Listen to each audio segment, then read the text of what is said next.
Welcome to biology classes online by Rajan Singh.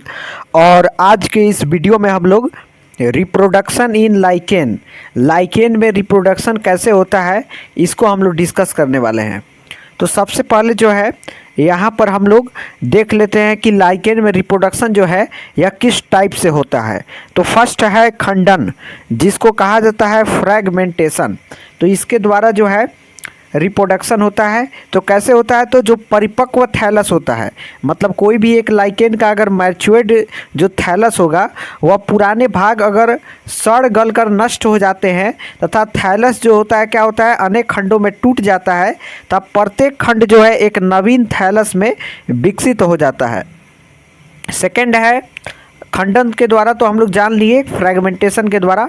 Second है वर्धिष्ठिया तथा सोरिडिया द्वारा होता है। थर्ड नंबर है अलैंगिक बीजाणु, ये सेक्सुअल स्पोर्स द्वारा भी जो है हमारा जो लाइकेन होता है उसमें ये सेक्सुअल रिप्रोडक्शन जो है वह देखा जाता है। तो अलैंगिक बीजाणु क्या है, ए सेक्सुअल स्पोर्स। तो इसमें होता क्या है कि कुछ लाइकेन्स के कवक तंतु आइडिया बनाते हैं। क्या बनाते हैं? आइडिया बनाते हैं। ये अंकुरित होकर नए कवक तंतु में विकसित होते हैं। आइडिया जो होता है उचित शैवाल से मिलकर नए थैलस बनाने में जो है सक्षम होते हैं। कुछ जो लाइकेन्स की जातियां हैं फ्लास्क के समान संरचनाएं पिकनिया बनाती है, जिनमें पिकनियो स्पोर जो है बनते हैं। तो आप लोग जो है यहाँ पर देख सकते हैं पिकनियो स्पोर को, और इसमें जो है यहाँ पर पिकनियो स्पोर्स है, इसको लिखा गया है स्पर्मेटिया, और नीचे जो है ये है स्ट्रोमा, और उसके नीचे मेडुला है, यह अपर कॉर्टेक्स है, और यह अलगल लेयर है, और यह जो है ओस्टियोल है। तो इस प्रकार जो हमारा संरचना ये कंप्लीट होता है पिकनिडियम का। तो हम लोग जो है खंडन को देख लिए, फ्रैगमेंटेशन को, लाइकेन में कैसे फ्रैगमेंटेशन द्वारा जो है रिप्रोडक्शन होता है। हम लोगों ने वर्धिष्ठिया तथा सोरिडिया द्वारा जो होता है इसको भी देख लिया। थर्ड नंबर है अलैंगिक बीजाणु, ये सेक्सुअल स्पोर्स के द्वारा भी रिप्रोडक्शन होता है लाइकेन में, इसको हम लोगों ने देख लिया है। अब नेक्स्ट हम लोग देखेंगे सेक्सुअल रिप्रोडक्शन इन लाइकेन में सेक्सुअल रिप्रोडक्शन कैसे होता है इसको हम लोग स्टडी करेंगे। मीन्स लाइकेन में लैंगिक जनन, तो लाइकेन में जो लैंगिक जनन कैसे होता है, सेक्सुअल रिप्रोडक्शन कैसे होता है, इसको हम लोग स्टडी करेंगे। तो आप लोग हेडिंग डालेंगे सेक्सुअल रिप्रोडक्शन इन लाइकेन में सेक्सुअल रिप्रोडक्शन। तो देखेंगे लाइकेन जो होता है इसमें सेक्सुअल रिप्रोडक्शन कैसे होता है। तो लिखा गया है कि एस्कोलाइकेन्स में लैंगिक जनन के फलस्वरूप जो है पेरीथीसिया एपोथीसिया बनते हैं। क्या होता है, तो एस्कोलाइकेन में जब सेक्सुअल रिप्रोडक्शन होता है उसके परिणाम स्वरूप फलस्वरूप जो है पेरीथीसिया एपोथीसिया बनता है।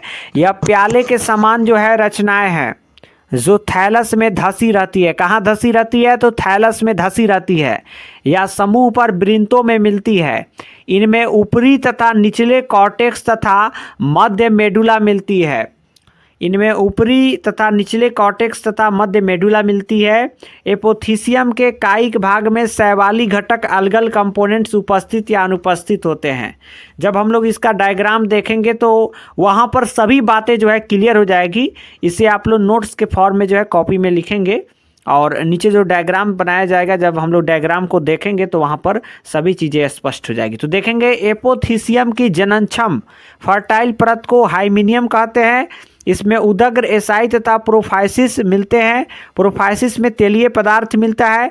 प्रत्येक एस्कस में 8 स्पोर मिलते हैं। लैंगिक जनन के फलस्वरूप जो है वह बनते हैं। तो लिंगी अंग जो सेक्स ऑर्गन्स होता है कवक प्रजनन में भाग लेता है। स्त्री जनन अंग कार्पोगोनियम या एस्कोगोनियम कहलाते हैं। जो लिंगी अंग होता है सेक्स ऑर्गन्स कवक प्रजनन में भाग लेता है। स्त्री जनन अंग जो है कार्पोगोनियम या एस्कोगोनियम कहलाता है। काफ़ी इंपॉर्टेंट बात है।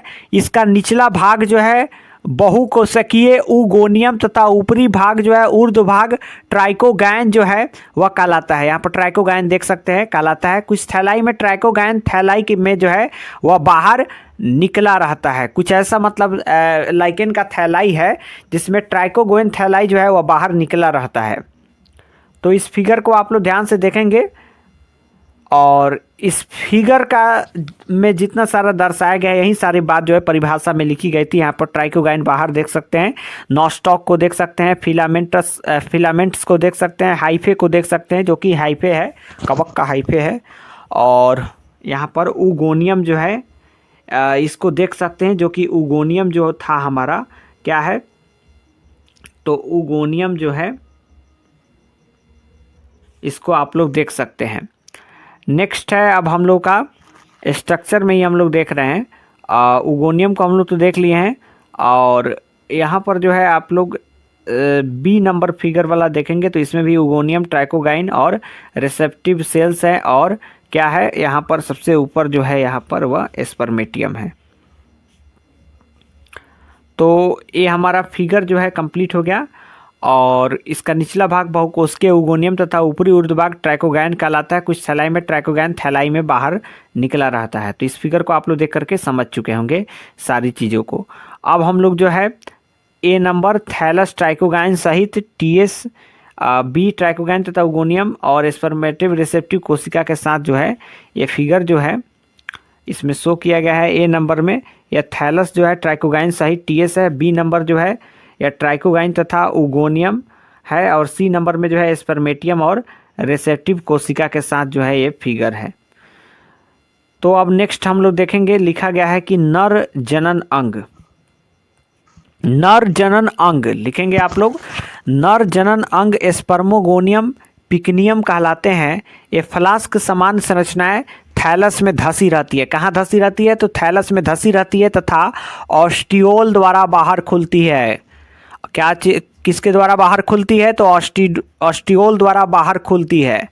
स्पर्मोगोनियम की भीतरी जनन छक सतह पर तंतुओं द्वारा अचल गैमिट स्पर्मेसिया बनते हैं। क्या बनते हैं? अचल गैमिट स्पर्मेसिया बनते हैं जो एक कोशिकीय तथा एक केंद्रकीय होते हैं। स्पर्मेसिया ट्राइकोगाइन के संपर्क में आते ही मध्य भित्ति घुल जाती है तथा नर केंद्रक ट्राइकोगाइन से हाकर उगोनियम में पहुंच जाता है। यहाँ मादा केंद्रक जो एग होता है इसे संयुग्मन कर निषेचन फर्टिलाइजेशन की क्रिया करता है। क्या करता है? जो मादा केंद्रक एग होता है उसे संयुग्मन करके निषेचन फर्टिलाइजेशन की क्रिया करता है। उगोनियम पर अनेक शाखित पटयुक्त सेप्टेट एस्कोजीनस तंतु उत्पन्न होते हैं।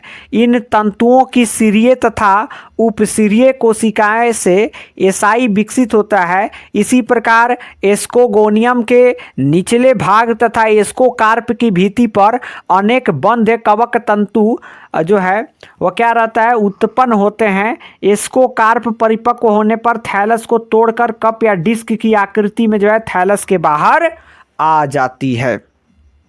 ये वाला जो फिगर है इसे आप लोग ध्यान से देखेंगे और इस फिगर में जो है आप लोग ए नंबर जो फिगर है, अब पूरा तो फिगर एपोथीसियम VLS है और ये इसको स्पोर्स हो गए और इसके नीचे जो है इसकस एंड पैराफाइसिस जो है लिखा गया है। मेडुला हो गया, लोअर कॉर्टेक्स हो गया, ये हाइपोथेसियम हो गया, अलगर लेयर हो गया, ये अपर कॉर्टेक्स हो गए एंड यहाँ पर जो है या स्ट्रक्चर जो है पैराफाइसिस हो गए, स्काई हो गए और टेसियम हो गया।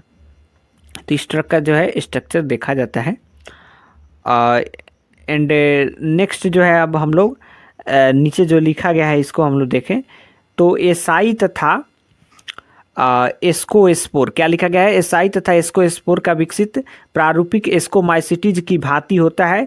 बीजाणु केवल नमी के मौसम में ही झड़ते हैं। बीजाणु अंकुरित होकर अंकुर नाल बनाता है। यह अंकुरन नाल जैसे ही उचित शैवाल संपर्क में आती है तभी उसे जकड़ लेती है। इस कार्य हेतु नाल पर अतिरिक्त शाखाएं विकसित होती है। अब कवक तथा शैवाल साथ साथ वृद्धि करते हैं तथा लाइकेन बनता है। अब क्या होता है? कवक तथा जो शैवाल होते हैं वह साथ साथ वृद्धि करता है तथा लाइकेन बनता है। उचित शैवाल के न मिलने पर अंकुरन नाल जो होता है वह क्या हो जाता है? नष्ट हो सकती है। बहुत इंपॉर्टेंट बात जो है यहाँ पर लिखा गया है। नेक्स्ट है बेसिडियोलाइकेन। तो बेसिडियोलाइकेन के जनन के विषय में अधिक जानकारी जो है उपलब्ध नहीं है, फिर भी ऐसा समझा जाता है कि जनन बेसिडिया पर उत्पन्न हुए बेसिडियो स्पोर द्वारा होता है।